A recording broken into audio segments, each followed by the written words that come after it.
नसरापूर असो किंवा इतर राज्यामध्ये किंवा देशामध्ये ज्या घटना घडतात आणि त्यानंतर जो पब्लिक आउटक्राय होतो, अगदी महिला भगिनी सुद्धा आमच्या म्हणाल्यात की आरोपी आमच्या ताब्यात द्या, आम्ही त्याचा एन्काउंटर करू. म्हणजे लोकांचा दिवसेंदिवस न्यायव्यवस्था, पोलीस प्रशासन यांच्यावरचा विश्वास अधिकच उडत चाललेला आहे असं सकृतदर्शनी दिसतंय.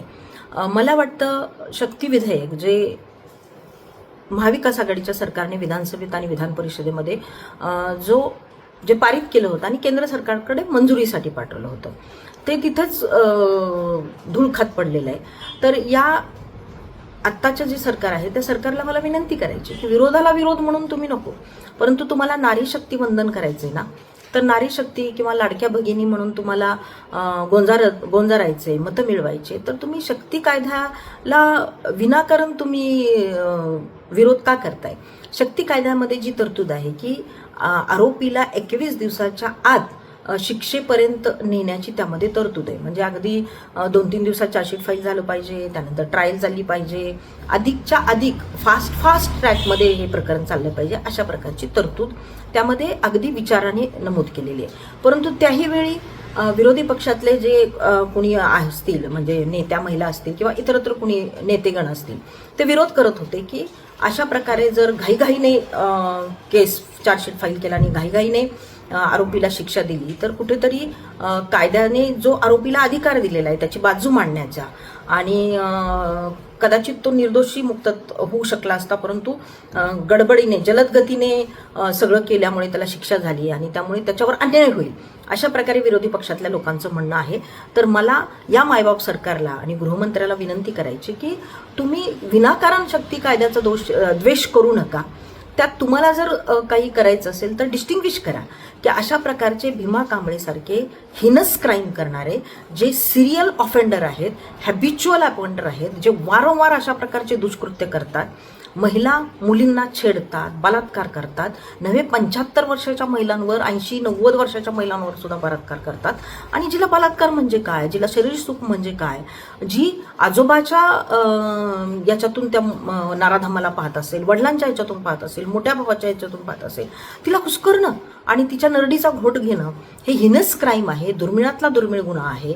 आणि अशा प्रकारचे क्राईम करणारी माणसं जर तुम्हाला CCTV फुटेजमध्ये कैद होत असतील, मेडिकल इव्हिडन्सेसमध्ये ते मिळत असतील, DNA टेस्टमध्ये मिळत असतील, तर मला वाटतं अशा प्रकरणामध्ये तुम्ही डिस्टिंग्विश करा आणि भीमा कांबळे सारखे आरोपी या राज्यामध्ये शेकडोनी नाही, हजारोनी नाही, लाखोनी आहेत, ते सुटता कामा नये.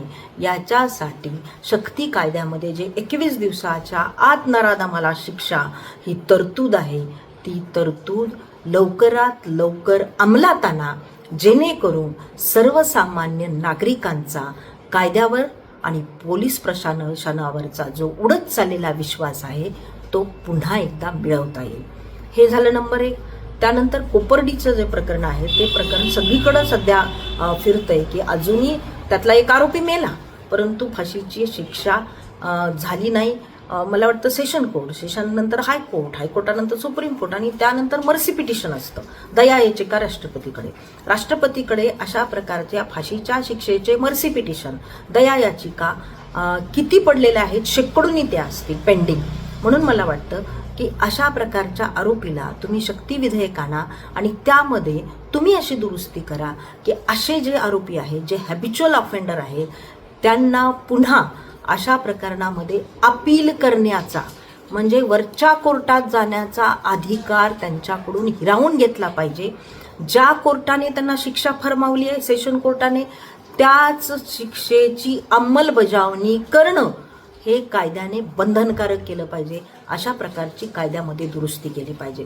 3, अशा प्रकारचे जर हे हॅबिच्युअल ऑफेंडर असतील तर त्यांची गावात असतील तर ग्रामपंचायतच्या सकृतदर्शनी, जसे आरोपीचे पोलीस स्टेशनमध्ये बोर्ड लावतात की ह्या आरोपीवर हा गुन्हा आहे, तसे बोर्ड लावा, सकृतदर्शनी लावा, जेणेकरून पुढचा जो आरोपी आहे तो असे कृत्य करायला धजवायचा नाही.